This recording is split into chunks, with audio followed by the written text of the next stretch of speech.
And here we go.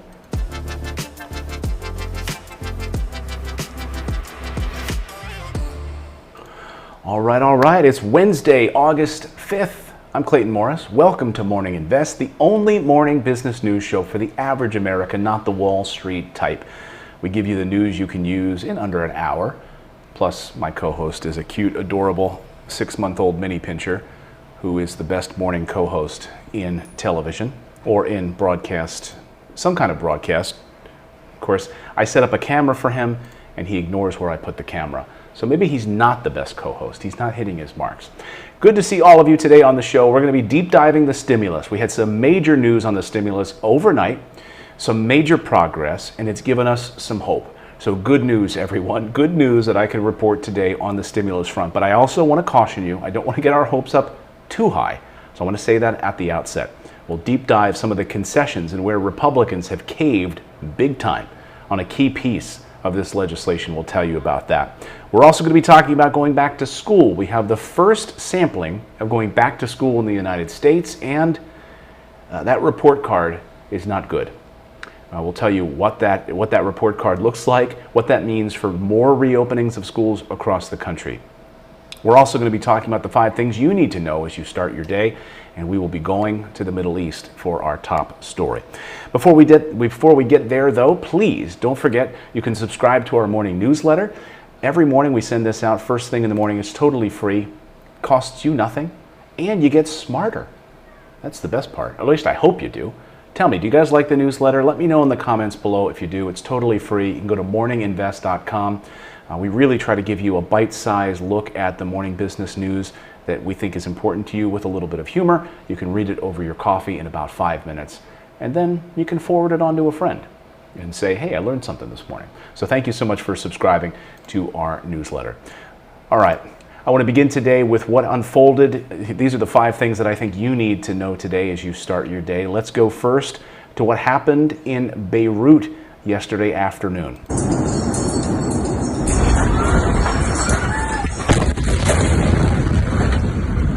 Unbelievable, catastrophic explosion there in Lebanon's capital city. Dozens of people dead, thousands injured, and it has lingering questions about its cause this morning. The blast shook Beirut's highly populated port in the central district around 6 p.m. local time yesterday. It shattered glass.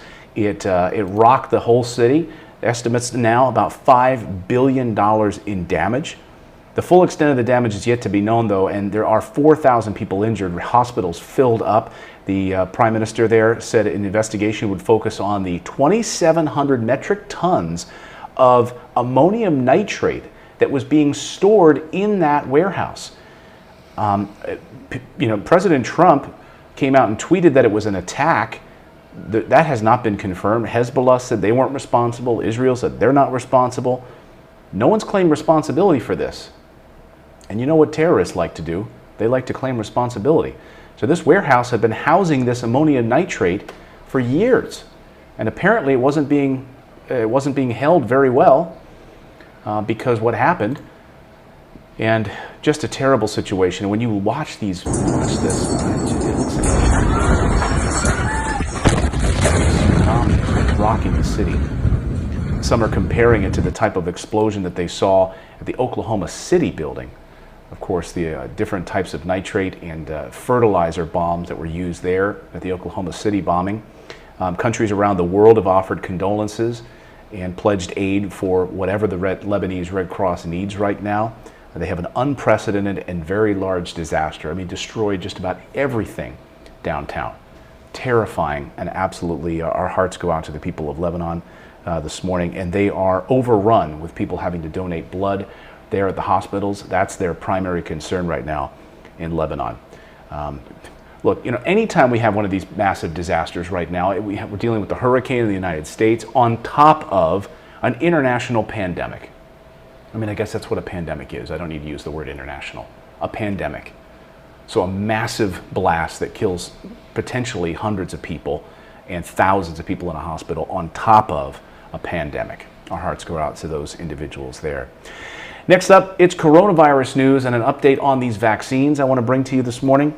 So we've got another U.S. drug company releasing information that shows coronavirus vaccine is safe and may be effective. There are 3 companies right now Moderna, Pfizer, and now Novavax. 2 other U.S. trials will soon be underway for a possible antibody treatment.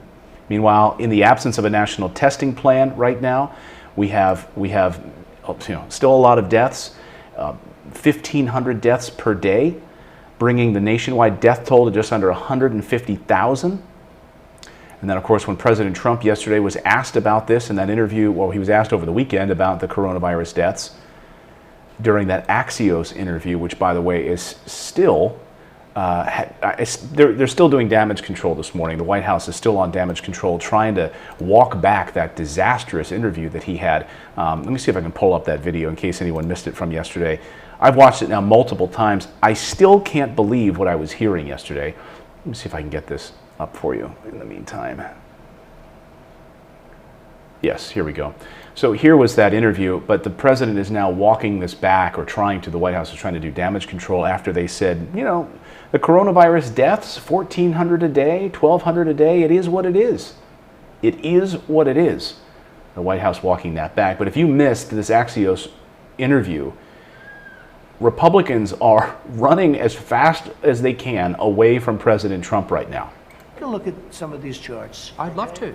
We're going to look. Let's look. And if you look at death, Yeah. It started to go up here's again. one. Well, right here, the United States is lowest in numerous categories. We're lower than the world. Lower than We're the lower world? than What is that? Europe. In Look, what? look. In what? Take a look. Right here. Here's case death. Oh, you're doing death as a proportion of cases. I'm talking about death as a proportion of population. That's where the US is really bad. Well, Much worse than South Korea, Germany, etc. you can't do that. You have Why to go, can't I do that? You have to go by where. Look, here is the United States. Okay. Now look, we're last, meaning we're first. Last, I don't know We what have we're the first best. in. As a what? Take a look Okay. again. It's I just- cases, Okay. and we have cases because of the testing. Wait, 1,000 Americans are dying a day, but I understand on cases, it's different. I'm sorry, it's just painful. If you watch the full thing, you can on HBO. You can watch the full interview. Again, we'll link it up here in our description if you want to watch that full Axios interview. That's available for free to watch on YouTube right here. So I would encourage all of you to watch it, because the BBC then later analyzed all of what he was talking about there with these charts. And even if you talk about a proportionality of cases, we're still not best in the world. There's many countries that rank ahead of the United States. But he was talking about proportionality of cases, and Jonathan Swan was talking about proportionality of the population. So anyway, the White House still walking that back. But good news on the vaccine front. But again, the vaccine news is still that even if we do have a vaccine, the estimates are that it would only protect or help in 50% of the cases. So I'm not pinning my hopes and dreams on a vaccine. Let me know in the comments if that's where your head is at on all of this. Please, please, please. Because I hear from some people that say, we got to get a vaccine, we got to get a vaccine. I'm not necessarily sure that that's the answer here. I don't know that a vaccine is going to be the holy grail in all of this. Let me know your thoughts on that. Let's talk about the election. You know, there were some big primaries yesterday, and whoa, some big news on the primary front. And all eyes were on Chris Kobach, by the way, who I've interviewed a number of times. Another round of state primaries yesterday. So we had Washington, Kansas, Missouri, Michigan, and Arizona. In Michigan, Peter Mayer won his primary in the race to succeed the retiring Representative Justin Amash, I think that's how I say his last name, who left the Republican Party after criticizing Trump and GOP colleagues. So if Mayer wins the general election, he could help the party move on from the shadow of Amish's departure. A pair of controversial conservatives, of course, Chris Kobach and the indicted Representative Steve Watkins, lost their primary bids in Kansas. How do you run? I'm just curious. Can I ask this question? How do you run for public office if you're indicted? I don't understand. Anyway, maybe I don't get it. I don't know how all that works. But anyway, Chris Kobach lost. This was a huge blow to President Trump. And of course, Representative Steve Watkins also lost their primary bids in Kansas. And that was a huge relief to GOP establishment candidates. So I would not say the Trump candidate, the camp. I would say the establishment GOP in Washington was like, whew, thank God Chris Kobach did not win. So he is out. And meanwhile, they saw him as a huge liability in keeping the state Senate and House seats in control out there. And then in a huge upset in Missouri, we had a huge upset out in the state of Missouri. A stunning upset there. Progressive activist named Cori Bush defeated the 20-year incumbent representative Lacey Clay in that state's Democratic primary. 20-year incumbent in Missouri. That was a huge upset out in Missouri. So again, Cori Bush defeating 20-year incumbent Representative William Lacey Clay out there in Missouri. But something interesting yesterday happened about this mail-in voting as we're looking at the election. You know that the president has been railing against, and Republicans have been out railing against, mail-in voting. Absentee voting, mail-in voting, whatever you want to call it. They've been telling us, remember how fraudulent it's going to be? Remember I played you the soundbite yesterday of President Trump at the podium in that press conference just yesterday, telling us, or 2 days ago now I should say, 2 days ago telling us that early voting, that when you mail in your ballots, the post office can't handle it, and it's going to be rife with fraud, and this is going to undermine our entire election. In fact, earlier in the week, a week ago, he talked about delaying the election so that we could get through this coronavirus in order to get voting done right in person. Remember that? Well, something just happened, folks. I don't know what happened, but overnight, President Trump has done like a total about-face on mail-in voting. No joke. I'm not making this up. You're not living in a bizarro twilight zone. President Trump tweeting overnight, whether you call it vote by mail or absentee voting, in Florida, the election system is safe and secure, tried and true. Florida's voting system has been cleaned up. We've defeated Democratic attempts at change. So in Florida, I encourage all of you to request a ballot and vote by mail.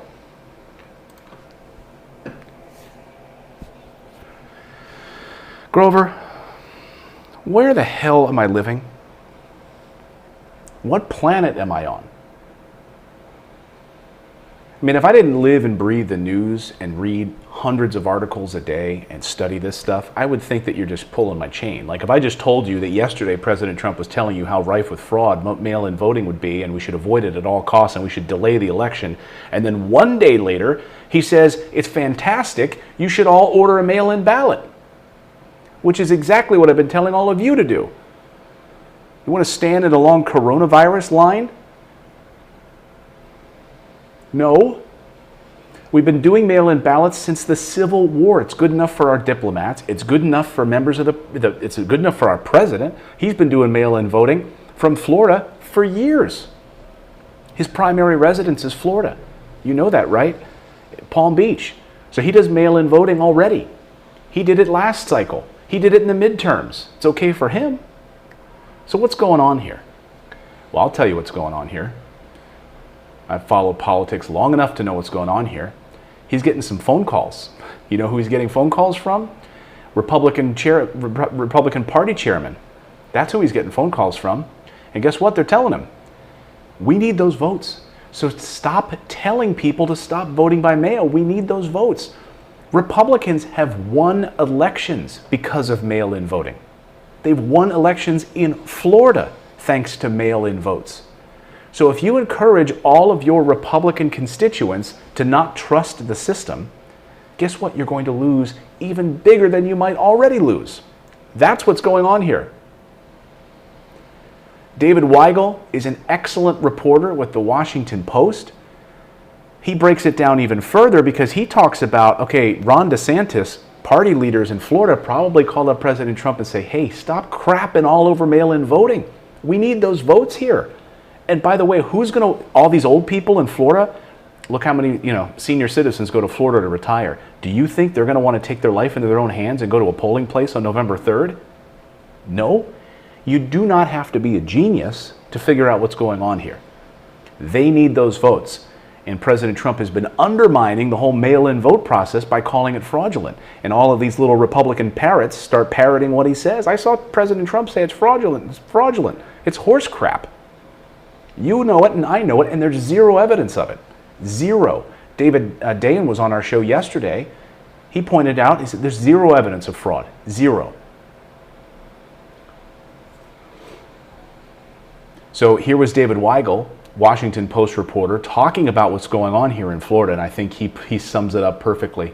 But the difference in Florida is that you had this system that Republicans used very well, and the party was getting nervous how he kept downplaying it, trashing it, as Democrats built their mail program. Isn't there the danger, though, that just becomes so transparent? Well, I wonder, this is not something you can prove, this is something you kind of see from the chatter online, from the way campaigns are talking.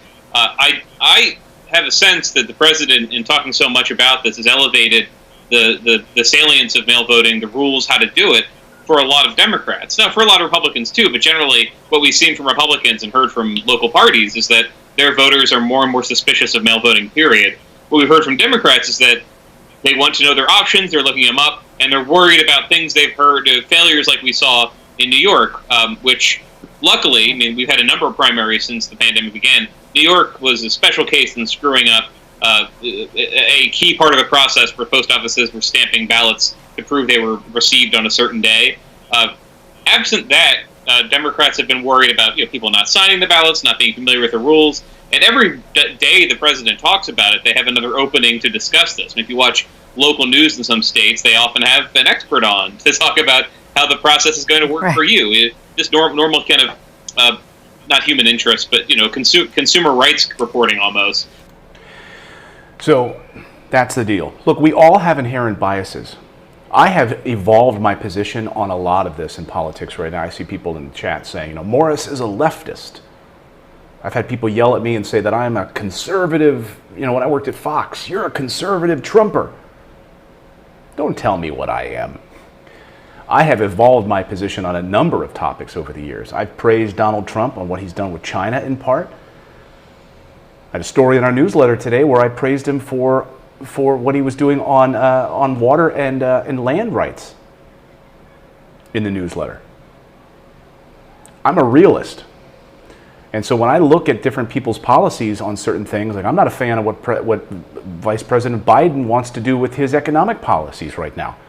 Some of his big policies on 1031 exchanges for real estate investors. I think that's a huge mistake. I think that would really hurt housing developments. I think that would really be a disincentive to people building homes for real estate in this country, which is already badly, badly hurt. We need more affordable homes in this country than anything. So I look at the facts and I evolve on those things based on the facts. I was not a person who was in favor of universal basic income until the facts presented themselves. And I'm seeing tweets like this. I'm seeing messages from people like this in my audience. Right now, you might even be watching this. You might be watching this show and you sent me this message as a comment. This is what helps change my mind as a human being. Listen to this. This is self-taught beauty. Might be someone who works in the beauty industry, at a hair salon or something. She sent this earlier this morning, and last night, I was so heartbroken by this. She says, I've got a 3-day eviction notice on Friday. I offered my landlord what little bit of money I had toward what I owe him, and since I don't have it all, he told me he was coming with a sheriff tomorrow to put me and my kids out of the house. We have nowhere to go, and the homeless shelters in my area are full, so I guess we will be in the streets. If that kind of thing doesn't help change your mind, then you're not hooked up right in the head. Since doing this show, I've evolved my positions. I read all of your comments, and I see when you leave me comments, Clayton, I called homeless shelters. I have nowhere to go. I'm about to be evicted. I can't pay my bills, and I've called the local homeless shelter, and they're full. So yes, I've definitely evolved my positions, but don't pretend to tell me what type of politics I am. I've been a registered independent for years, but I see the writing on the wall, and I see how when we talk about America being the greatest nation in the world, we better start acting like it. So I just want to comment on those comments in the feed right now. So that's the very latest on mail-in voting. Let's talk about back to school. We've got some troubling news on the back to school front this morning. Teachers returned to Georgia School District last week. 260 employees have already gone home to quarantine. That's no bueno. Gwinnett County Public School District were quarantined because they either tested positive for COVID or had been exposed to someone who had it when they went back to school.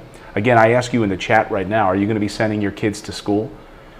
The news story out yesterday was 4 out of 5 families are now considering homeschooling their children. A spokesperson for the district says that these infections were from a community spread in Georgia, not from within the school system. So is that supposed to make us feel any better?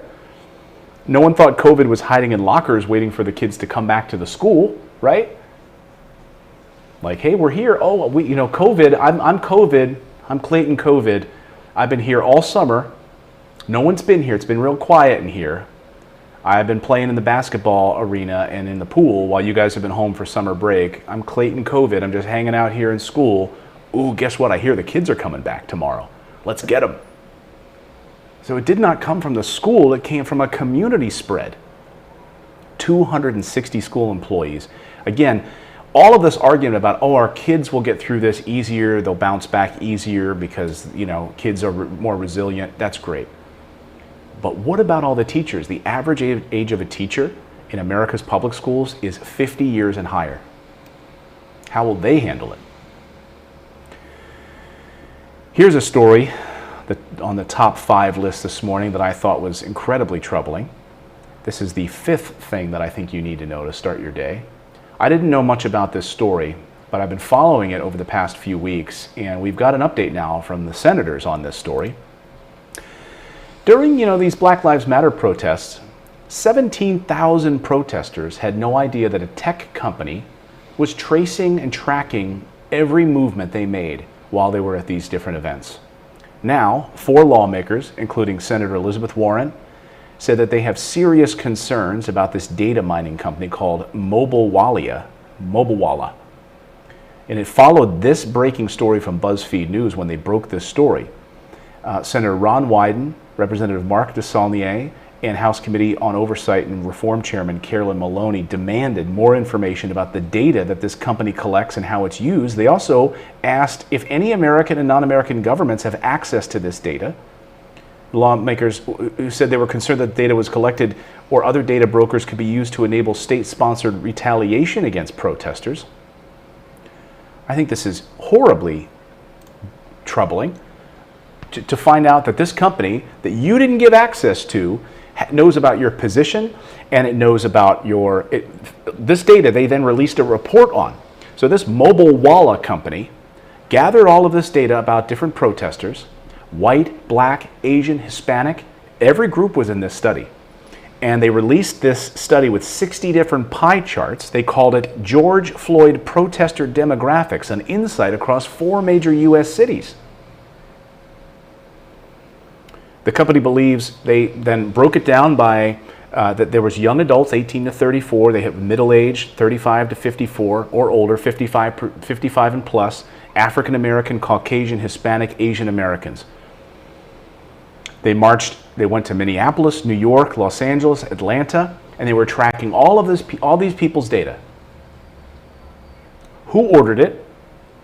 How did a tech company like this decide to do this? Was this data sold to somebody? Did the federal government order it? Did somebody, in the federal government, a law enforcement agency that we don't know about, ask for it? As Americans, I don't care if you're black, white, it doesn't matter, and I don't care if you're Republican, Democrat, Independent, we should all be outraged that this kind of thing happens. That someone can just get this type of data from us without our consent, share it, publish a report on it, share it to other companies. It's being used to predict their race, their age, their gender, and even where they lived. So good for these senators for calling them out about this. I'm happy they've done that. Let's take a quick second here and then we're going to dive into some stimulus news. A little iced coffee this morning. I'm getting fired up this morning. I hope you don't mind. I just can't stand when people paint people with a brush, right? Like if you have a position, I think what President Trump said about mail-in voting is a lie. It's not rooted in any fact at all. I don't care if Obama said it. I don't care if Clinton said it. I don't care. I don't care who says it. If someone says that mail-in voting is rife with fraud and it's going to undermine our election and we should delay the election until we have all in-person voting, I would say that's a bunch of horse crap. So I got fired up this morning. And look, and then for anyone, I saw one person in our chat say, Morris, you're a leftist. Okay, why? Because of that? How does that make me a leftist? Republicans have counted on mail-in votes to win elections for years. That makes no sense at all. But I just can't stand when we try to end an argument or we try to not have a constructive discussion about something, policy, politics, the economy, or otherwise, by just trying to label people. Oh, you're a socialist. How do you know? And does that matter? And what people want to, you know, my friend of mine said, people want to criticize AOC, right? Want to call her a socialist. Okay. Then does that shut down all meaningful debate around what she has to say? Do you want to say that, this guy's a crazy right-winger? Okay. Does that shut down everything that he might want to say? Maybe there is something really valuable. He doesn't want the government involved in his land. He wants the government off of his land. He doesn't want government impeding him. He doesn't want government raiding all of his money and taking as much money as they can in taxes from him. By labeling him a crazy right-winger, you try to clamp down arguments. You try to stop down arguments, and I think it hurts us all. So I have a lot of positions, and I will tell you that I think universal basic income needs to happen. I think in this country, we absolutely need to make steps to provide some sort of universal basic income. I spent the morning with a calculator looking over what this would cost the United States to do it. And I gotta tell you, it's not that much more than we spend on jet aircraft for our defense budget, by the way. It's okay for us to spend money on jet aircraft to bomb guys on camels in Afghanistan, but it's not okay for us to take care of our citizenry. And we are losing this battle. We are losing this battle against other countries. So I'm a little fired up this morning. Whew, man, I'm hot. All right, let's do it to it, shall we? Let's talk about your stimulus. We've got some good news finally on the stimulus front. Hallelujah. Say it ain't so. I guess because we have 2 days left until Republicans go on their 30-day vacation. It's always good to negotiate with someone before they're about to leave on vacation, because then they'll just give you the farm, right? Oh, I got to go on vacation. What, you want $600 a week in unemployment benefits? My vacation, I got to catch a flight on Friday. Fine. And that's exactly what happened with Mitch McConnell. Senate Republicans have caved on the $600 a week unemployment enhanced benefit. Woo. Hallelujah. That's right. That's where we are. Next stimulus package has a massive step forward because Senate Leader Mitch McConnell came out and said that he is prepared to support federal unemployment benefits back at $600 per week. This would put us back in that driver's seat of where we needed to be with this $600 per week. That's a very, very good move. Again, I come back to this comment I got on my wall this morning from Self-Taught Beauty, who left me this message. I just got a 3-day eviction notice on Friday. I offered my landlord what little bit of money I had, and since I don't have it all, he told me he was coming with a sheriff tomorrow to put me and my kids out on the street. We have nowhere to go, and the homeless shelters in my area are full, so I guess we'll be on the streets. What other option does she have? She can't go to work. Employment is shut down, and unemployment benefits ran out last week because Congress was dithering and wasting their time. The HEROES Act by the Democrats was passed back in May. It's been sitting on Mitch McConnell's desk. I have to say, what's so interesting about this entire argument right now is that Mitch McConnell, and we talked about this yesterday with David Dayen on the show, he's been like largely absent and sidelined from this whole process. He's basically admitted that he's not going to have a consensus vote in his caucus, and it's really going to be up to Democrats to get this thing through. So what he admitted yesterday, he said this, I'm not even making this up, I wish I was making this up, is that Mitch McConnell seems to be on the outside looking in on this whole thing. He said that the process was between Democratic leaders and the White House.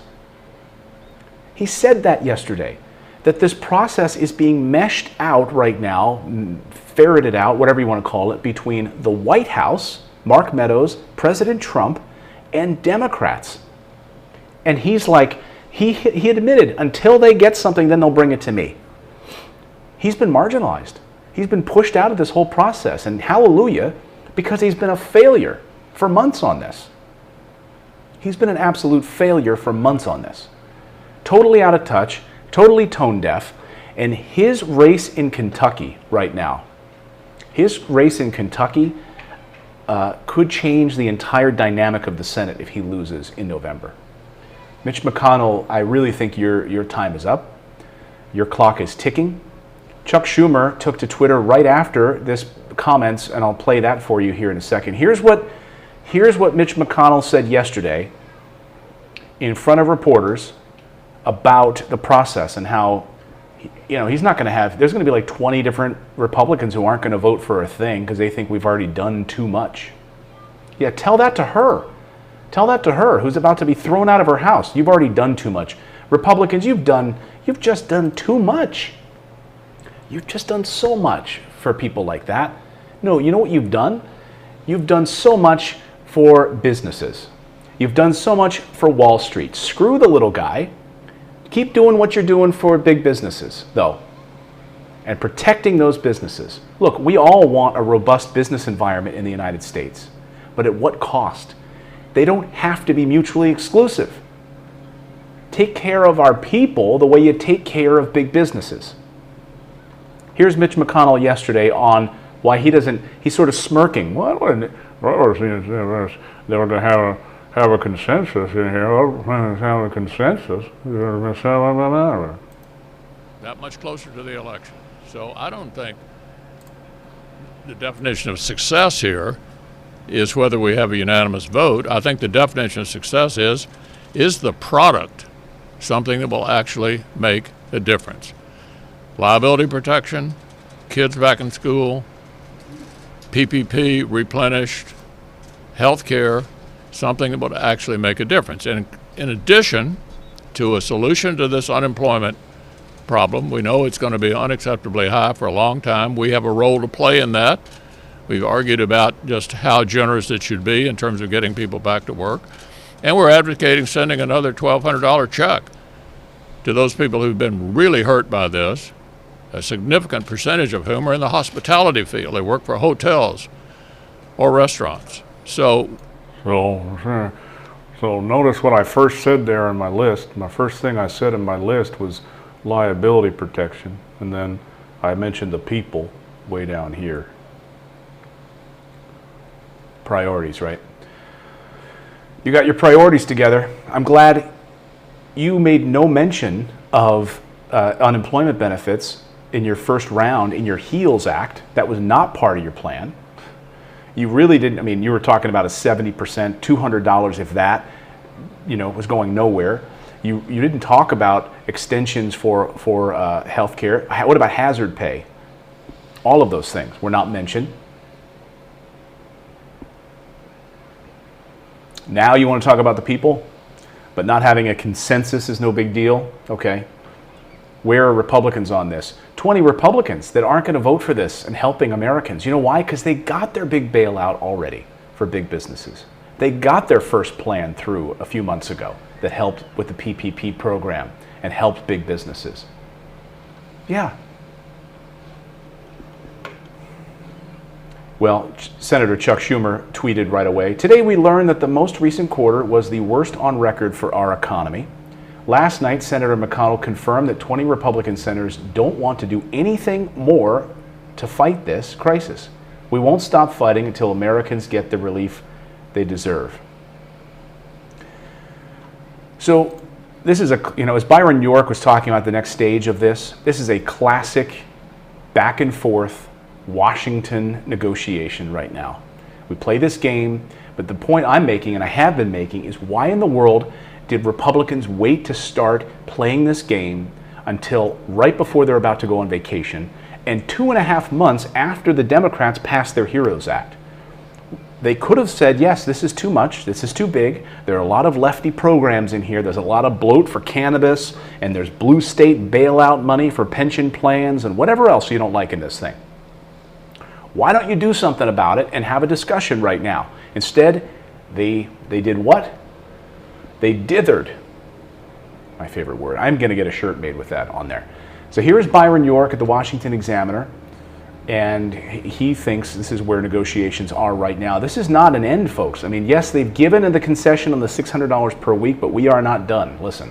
But here again, if you look at this whole thing, this is really kind of a classic Washington standoff. The budget, the deadline is approaching. In this case, it's actually passed. Something desperately needs to be done. A budget needs to be passed, or in this case, unemployment benefits need to be extended. And Democrats just want to spend zillions and zillions of dollars, and Republicans want to spend a little bit less, and they're arguing over that. And when Nancy Pelosi says she does not expect a deal this week, I would believe her. After all, she's in charge of the House side of this. And so this could go on for quite a while, as standoffs over budgets have gone on in the past. Remember, Republicans go on vacation on Friday, August 7th. They go for 30 days. They're not back until September 7th. 30 days. Nancy Pelosi and the House Democrats have already canceled vacation. Look, I know it's about optics, right? If you're a politician, Nancy Pelosi, you want to look like you're working, okay? You don't want to look like you're out of touch. That's the right answer. I guess, we could all be a lack of transparency and pretend like they're just playing politics with it. I don't care. She canceled that vacation a month ago. She's like, we're not going on vacation until we have a bill. We're not leaving. So she canceled the House vacations. Republicans have not. Again, I know it comes down to optics. Republicans think they can get this done by Friday. They can have a stimulus package by Friday. Nancy Pelosi doesn't think so. They're still miles apart on a number of key parts here. And I don't think they're going to I don't know that we're going to get this by Friday. I would be shocked if they pull this off by Friday. Of course, one of the big sticking points is still state and local governments. Republicans continue to talk about this as a blue state bailout, which again is also, it's fun to say, right? Blue state bailout. And yes, California, New York, there are other states that have horribly mismanaged their pension money. All of these pensions are about to collapse in a lot of these big states. Blue states, absolutely. It's been run terribly. But there are many red states that are crushed right now under this. So to label it again, to label one thing as a blue state bailout is hogwash. It's red states and blue states that are being equally crushed by this pandemic and having to furlough state employees. When you furlough state employees, they don't make money. They can't put money back into the system. Also, basic services are then being shut down or slammed. And look what's happening with the post office right now. So red states, blue states need this money. That's one of the big sticking points. Now, we do know that liability protection for Mitch McConnell is his red line in the sand. He wants, notice that that's the very first thing he said at that press conference that I played for you a moment ago. The first thing, the most important thing to his mind, he didn't even mention people first. The first thing he mentioned was liability protection for businesses. That's it. First thing on his list. That's his red line. He will not pass a bill unless that's in there. Question from Stephen Moore, who is a friend of President Trump, White House economic advisor to President Trump. He's an economist. President Trump the other day was talking about making executive orders and just saying, I could, if I wanted to, I could stave off eviction crisis in this country and make a nationwide moratorium on evictions. Why not? So I asked the question, why the heck not? Why don't you? He said, I could also put an executive order in place and halt all payroll taxes? That would help many Americans right now. You wouldn't have to pay any taxes. Why not?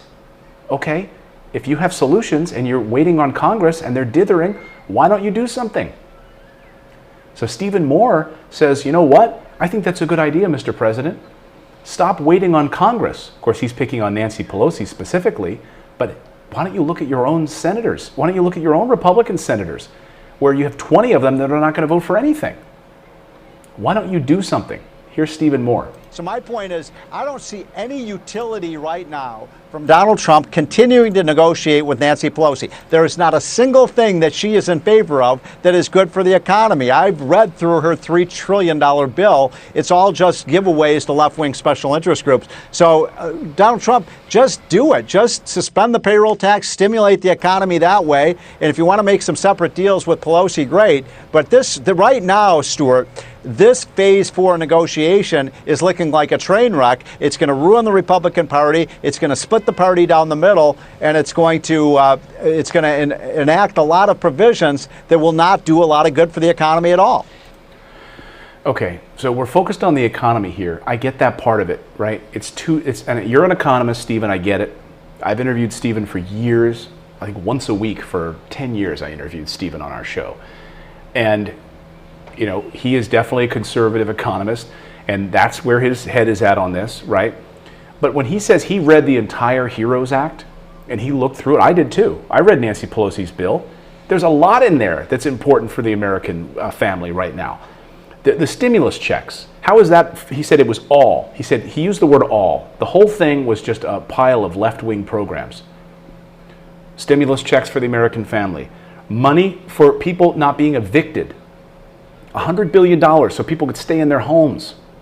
$100 billion also to make sure that landlords can pay their mortgages. Talk about stimulating the economy. What happens when those mortgages go under and there's a pile of foreclosures that are already happening? That's going to crush the banking system, which you guys love, right? And what's going to happen there when banks stop lending because they're being crushed? You can tell me how you feel about it right now by smashing that like button. If you're watching right now, we have 11,000 people watching right now. And subscribe to our channel. We go live every morning at 9 a.m. Eastern Time. If you're new to the show, thank you so much for joining us. I really appreciate it. So back to what I was saying. Stephen Moore. He's saying that this was a big pile of left-wing programs, and I think he's full of garbage on that. There was plenty of left-wing programs in there. Support for cannabis. You know, people want to make fun of the cannabis piece for a second. I just want to say something. There's a lot of cannabis farmers that are not leftists at all. They're Republicans who started businesses. I know a lot of them, actually. I've had Republicans who are investing in cannabis. These are Republicans, conservatives, who started cannabis businesses that asked me to invest. I didn't. Not that it wasn't a good idea, but I didn't. And guess what? They have a whole banking problem on the cannabis side. This was in their provision. They have to use cash. They're not even allowed to use banks for their money. It's ridiculous. So there's a whole level of, you have all these businesses that were started in Colorado and California and other places by conservatives, and they're not able to put, they have to use cash. They're a cash-based business. It's a whole disaster. 60 Minutes did a whole great story about it. It's pretty interesting. Go and watch it if you're interested in it and educate yourself on it. But don't just spew right-wing talking points about cannabis, okay? But yes, there was plenty of bloat in Nancy Pelosi's bill, to be sure. But to label it as one big umbrella, as just a pile of left-wing programs, is horse crap. It's garbage. There was plenty in there that could help the American family, especially on the eviction front, especially on extending unemployment benefits. But the news of this morning is that we finally have a breakthrough on the stimulus. So if you're just joining us, we have a major breakthrough on the stimulus this morning, and that is that Mitch McConnell has vowed, he's caving, folks. Hallelujah. Mitch is caving on the unemployment benefits. So if any of you right now are waiting on unemployment benefits, the $600 per week in unemployment benefits under their stimulus plan will be put back in place. But again, we have to wait. We have to wait for them to come to an agreement on the other pieces. So there is agreement. Mitch McConnell says he is prepared to support the $600 unemployment benefits. Now, here's where I see this going over the next few days, folks, if you care. Here's my opinion of what's going to happen next, okay? We've got the big piece of this taken care of, which is the $600. They've come to an agreement on the $1,200 stimulus checks. That's already checked. You're going to get another stimulus check for $1,200. Now we know unemployment enhanced benefits will be continued for another, probably, hopefully through the rest of the year, okay? $600 per week in unemployment benefits on top of what you are making from your state unemployment benefits. Now, the two biggest sticking points that remain are liability insurance protection or liability protection for businesses. That's what Mitch McConnell wants. And the other big piece of this is what Nancy Pelosi and the Democrats want, which is money for state and local governments, so that state unemployment offices don't go under, firefighters, police departments, hazard pay for workers, state governments that are crushed. These are the two big pieces, and they're on a collision course right now. So what will happen? That's the great question. Now, I think instead of a 5-year moratorium on lawsuits, maybe Mitch McConnell will say we'll go with 3 years. And instead of $1 trillion for state and local governments, Mitch McConnell will say, if you can come to meet me here on the liability, we'll lower this and come back at $500 billion. Who knows? But what I don't know, and I can't answer, is why this whole negotiation right now is happening between Mark Meadows and the White House and Democrats. And Mitch McConnell said when they figure it out, they're going to bring it to us. Really? You're handing this over to the White House and Democrats? Okay. That's what Mitch McConnell said. He's been sidelined in this. I don't get it. Something fishy is going on here, folks. I don't know. I don't like the smell of it. It's not passing the smell test. I don't know. I just want to keep watching. I just want to keep watching this interview that Trump did on Axios. Who wants to see it again? How many people want? I just can't get over this interview. It's the most bizarre thing I've seen in a long time. And I've seen a lot of bizarre stuff.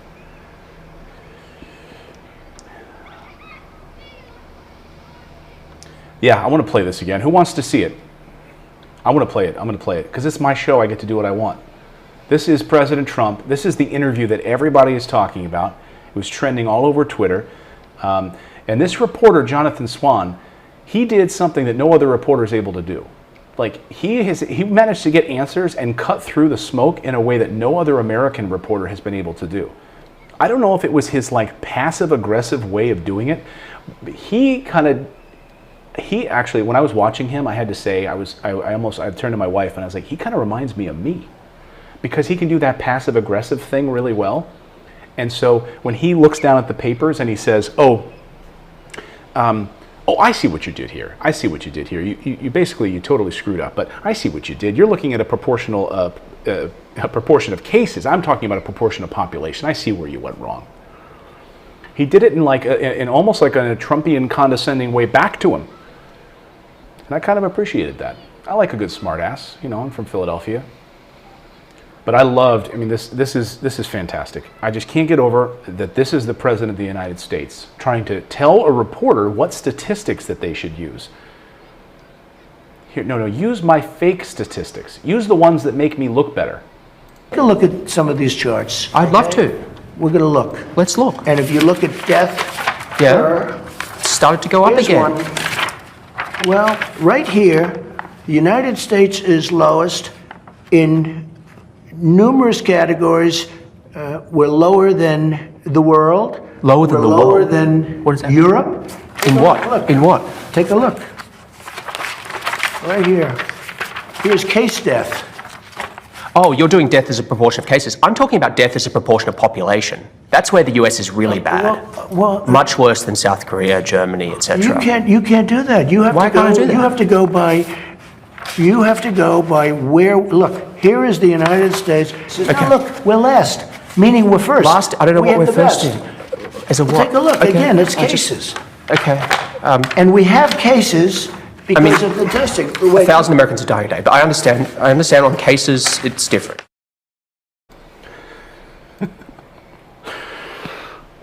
I'm going to try to use that in an argument. You can't use that. What? When my wife says to me, I see that the dishes are still out on the table. You clearly didn't clean them up. Well, what are you basing that on? Are you basing it on the fact that there are dishes still on the table? You can't use that as a reason to tell me that I didn't do the dishes. What about all the dishes that I did do? Yeah, but I'm not talking about them. I'm talking about the dishes that are on the table that aren't clean. Yeah, but you can't use that. I want to try that tonight, see if that works around here. Also, I just love his response. Oh, I just love his scrunched face too. He's like, huh? What are you saying?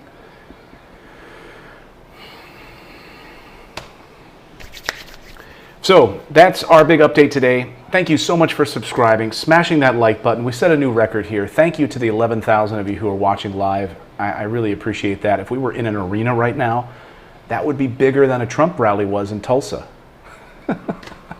That's right.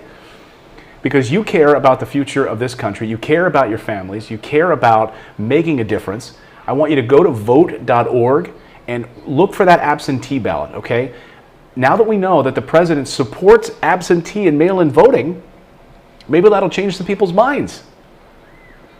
We saw this, right?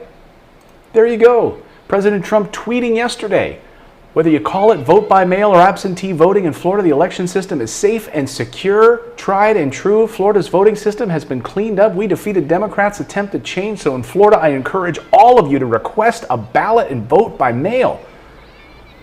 I just love the hypocrisy. I love when Florida election officials on the GOP side call on, they're like, Donald, we're going to get our asses handed to us here in Florida because you keep telling everyone not to do a mail-in absentee ballot. They actually work. Remember, Republicans have won elections with mail-in ballots. What? Would you please stop telling people that? Florida, which is the epicenter of the coronavirus right now, all these people are not going to show up on November 3rd and stand in a line in Florida heat. You know, it's still hot as sin in Florida in November, by the way. I lived there. Even the beginning of November, it's still hot. You're going to stand in line, people who are worried about their health. So, go to vote.org right now. Request your absentee ballot based on your state. Remember, absentee voting, mail-in voting, early voting starts in about 40 days in some states. Get your ballots in now. Do some research on your candidates. Let's make a change this November. Let's start putting the people in this country first instead of Wall Street, instead of these big corporations that are running, they're running just all over us right now. And they keep getting these nice big handouts from Washington. They keep getting these nice big bailouts from Republicans in Congress. Make a change right now. And smash that like button here on our channel. By the way, if you're into the paranormal news, as I mentioned, we've got our new channel. We're going to be publishing our brand new video over there. If you're interested in it, it's youtube.com/paranormalpost. You know, it's for some of the stories that don't quite fit here on this show, but it's still stuff that's true stories, mystery stories. We obviously had the major UFO story last week in the New York Times, and all of those government officials who came forward and said, yes, in fact, we have UFO wreckage in our possession. We have craft, we have materials from a UFO, from an off-world vehicle that the U.S. government has been analyzing, that came directly from the government. And the military has confirmed it. And the military says they are going to start releasing information about these UFOs. I cover that kind of stuff on my other channel. If any of you are interested in coming subscribing over there, please do. I would love it if you would. And finally, I will mention this. We give this out for free. We do a lot of work on this every morning. If you want to subscribe to our free newsletter, just go to morninginvest.com. Sign up. Very simple to do. You'll get the newsletter for free in your email inbox every morning, first thing in the morning. And you can read it in about 5 minutes. And I think it's news you can use. Plus, we have a little bit of fun, a little bit of humor. And I don't know where Grover is. Grover's running around here somewhere.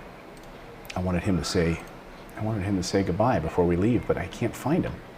He's been aloof today. But in today's newsletter, we had a nice little picture of Grover because I was talking about answering your question about putting his bed at the side of our bed. Can someone give me a list? Let's see. Daryl Zane wants to know. Daryl Zarin says, can you give us a list of the 20 senators that don't want to do anything? See if I can find that list. L Pomp says, Clayton, I love your channel, but please don't use the dishes analogy because I want you to continue to do your show and your wife will not be a happy camper and might need to put you in the timeout with Grover. Yes. Yes. Thank you so much, you guys, for your super chats. M. Katz, thank you for all of your kind. We have a whole bunch of new channel members here today. Nikki Dawn wants to know in the chat, super chat, what kind of coffee do I drink? I made an iced coffee this morning. I made an Nespresso. I have the Nespresso machine with the little aluminum pods, you know. Normally I don't like that type of stuff. Those Keurig things are awful, but Nespresso does a great job. And they have some really good coffee. So I do that. I also had I had an Americano when I was out this morning. So I had a really strong espresso coffee this morning. Thank you, Donovan Williams, for your kind super chat. Nicole Camarillo is a new channel member. Thank you, Nicole. Eric Prater wants to know if that $600 will be retroactive. Good question, Eric. We don't have an answer to that. I imagine it probably will be, but I don't know. I would think that they'll start it up from when it expired on July 31st, but again, I don't have an answer for you on that. Once we have more details of the bill, if we get that on Friday, I will be all over it like stink on a monkey. Micah Truff says, how are we one country so divided? It's deplorable. I don't know. I don't know. Frank Raganese says, can we move into Congress's houses and apartments and offices when they go on vacation? Thank you. You like my Mitch McConnell impression. It's not that difficult to do, right? I mean, it's just him just kind of talking like this, right? We're ready to help. And hopefully we can, as other speakers have pointed out, get rid of the $1 trillion that's unrelated to the problem and hone in on what is. Going to hone in on the problem.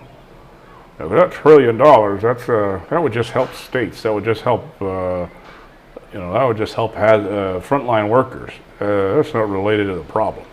That's not related to the problem. It's directly related to the problem. Yeah. Next question. What do you have to say? Nancy Pelosi, the House Speaker, seems to have suggested that $600 per week for federal benefits is her red line. Mm-hmm. Do you think a bill with that amount of money for unemployment could pass the Senate if the president were to say he wants that too? I think I'm pretty safe to say that there are plenty of Republicans in the Senate who may not vote for a package if that's where it ends up. But we know this is going to be a negotiated settlement. I just said it's not going to produce a kumbaya moment like we had in March or April where everybody voted aye. Yeah. Can you want to try to say the American? My little girl just came out from her little nap. Do you want to see if you can mimic Mitch McConnell's voice? Just have to sound like a turtle. Can you do that? Can you make that noise? That's pretty good. That's what it sounds like, huh? That's what Mitch McConnell sounds like, huh? Just listen. People in the end need help. And wherever this thing settles. That's pretty good. All right. Well, thank you everyone for joining us today on the show. I really appreciate it. We're working on our new mugs, our new coffee mugs, our new logo with Grover. Can you get the camera on? Ooh, Grover. He's been a little, there he is. There he is. Oh, there he is. Let's get a shot. Oh, there he is. Where are you going, buddy? Just wants to swim. He likes to swim on the carpet. Oh, he wants to swim. Yeah, he wants to swim on the carpet. Well, thank you everyone for joining us today. I really appreciate it. We're back here at live first thing tomorrow morning, 9 a.m. Eastern time. Please subscribe to our channel for all of the economic news that I think matters to the average American, not the Wall Street type. Thank you guys. Much love to all of you. Come on back up here. You say. You're working on your Mitch impression? She's doing her Mitch McConnell impression. See? Let's go get some breakfast. See? All right, I love you all. We'll see you later, everyone.